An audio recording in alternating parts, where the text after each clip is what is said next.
Bonjour et bienvenue dans ce nouvel épisode de Mon avocat, ma famille et moi, le podcast qui parle famille, enfants, séparation et surtout émotions. Aujourd'hui, nous allons envisager la convention parentale. Mais pour commencer, je suis sûre que plusieurs d'entre vous se posent cette même question. C'est quoi une convention parentale ? Une convention parentale, que l'on appelle également convention de coparentalité, est un accord écrit entre les parents qui établit les droits et les responsabilités de chacun en ce qui concerne l'éducation et le soutien des enfants après une séparation. Cette convention, qui est le fruit de vos accords, va définir la manière dont vous allez organiser les choses pour vos enfants suite à votre séparation. Vous allez fixer les modalités de la garde des enfants, les droits de visite et d'hébergement de l'autre parent, la pension alimentaire, la communication entre les parents et d'autres aspects importants de la coparentalité. L'objectif principal d'une convention parentale est de favoriser une coopération saine et harmonieuse entre les parents pour le bien-être et l'intérêt de vos enfants. Mais alors, dans quelle situation est-on amené à envisager une convention parentale ? La convention parentale peut s'envisager dans différentes situations. Le cas classique, le plus courant, est celui de la séparation des parents non mariés, qu'ils soient en concubinage ou pacsés, et qui n'ont donc pas l'obligation de passer devant le juge aux affaires familiales ou des avocats, comme c'est le cas en matière de divorce. En effet, quand des parents divorcent, ils doivent soit saisir le juge pour divorcer, soit prendre un avocat pour conclure une convention de divorce par acte d'avocat. Dans les deux cas, l'organisation parentale pendant et après le divorce sera fixée. Dans le cas d'une séparation hors divorce, ça n'est pas le cas. Vous n'avez aucune obligation de saisir le juge ou de voir un avocat pour vous séparer. Vous pouvez décider entre vous de la manière dont vous allez organiser les choses pour vos enfants après votre rupture. Cette organisation peut donc s'organiser par le biais d'une convention parentale. La seconde situation dans laquelle on peut être amené à envisager la vie des enfants via une convention parentale est le cas de la pluriparentalité, c'est-à-dire lorsque les enfants ont plus de 2 parents, notamment dans le cadre de familles homoparentales ayant eu recours à la PMA ou à les GPA et qui souhaitent organiser ensemble la vie de leurs enfants. La rédaction d'une convention parentale est souvent le fruit d'un travail que vous allez faire avec vos avocats et qui va vous permettre de tourner la page de la séparation, en ouvrant le dialogue sur vos ressentis, vos rancœurs, vos peurs et vos espoirs. Mais aussi ouvrir la voie à la manière dont vous souhaitez être parent après la séparation. Vous ne souhaitez pas forcément être parent de la même manière et vous devez dès à présent vous préparer au fait que l'autre parent n'agira pas exactement comme vous, ni comme vous le souhaitez. Ce travail peut être douloureux sur le moment, mais il vous permettra de digérer la séparation et de ne pas prendre le risque de voir ressurgir des non-dits quelques mois, voire années après la séparation. On voit régulièrement des conflits massifs apparaître quelques années après la rupture, alors que la situation semblait jusque-là apaisée. Une difficulté venant faire ressurgir le conflit de la séparation qui n'a pas été digéré.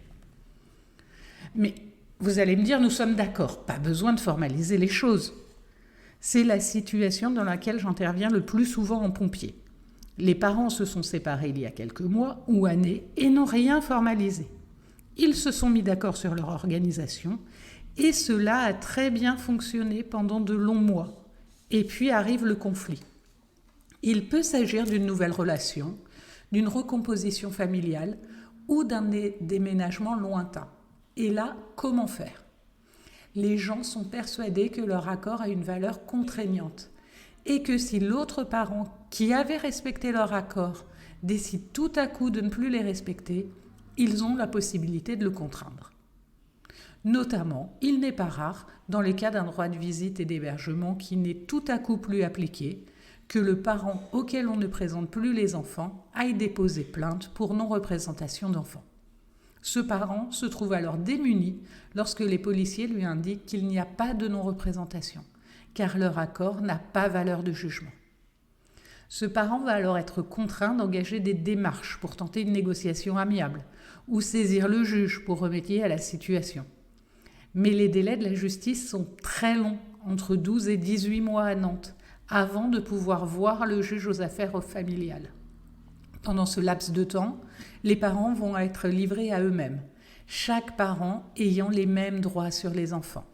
La situation de garde imposée par le choix d'un parent qui décide de ne plus appliquer les accords risque de perdurer pendant tout le temps d'attente avant d'être enfin reçu par le juge, avec un risque accru de rupture de lien entre l'un des parents et ses enfants. Il faut garder à l'esprit que si vous n'avez pas pu voir vos enfants pendant 12 à 18 mois, le juge risque, dans un premier temps, de vous accorder un droit de visite en lieu médiatisé, c'est-à-dire une association dans laquelle vous verrez vos enfants 1 à 2 heures 2 samedis par mois. Et ça pendant 6 mois, renouvelable une fois. Vous risquez donc de passer plus de 2 ans sans presque voir vos enfants. Mais alors comment faire ? Les accords que vous avez pris peuvent être repris dans une convention parentale et homologués par le juge, ce qui leur donne valeur de jugement. C'est l'homologation qui donne valeur de jugement. Cela vous permet de contraindre l'autre parent à respecter ses engagements, aussi bien en matière de droit de visite que de règlement de la pension alimentaire. Vous pouvez également faire réaliser vos conventions parentales par un avocat qui réalisera un acte d'avocat. C'est un acte juridique particulier qui a une valeur supérieure à un écrit rédigé par vos soins. Cet acte d'avocat peut être revêtu par le greffier de la formule exécutoire. La formule exécutoire, c'est ce qui donne valeur de jugement et permet donc l'exécution forcée.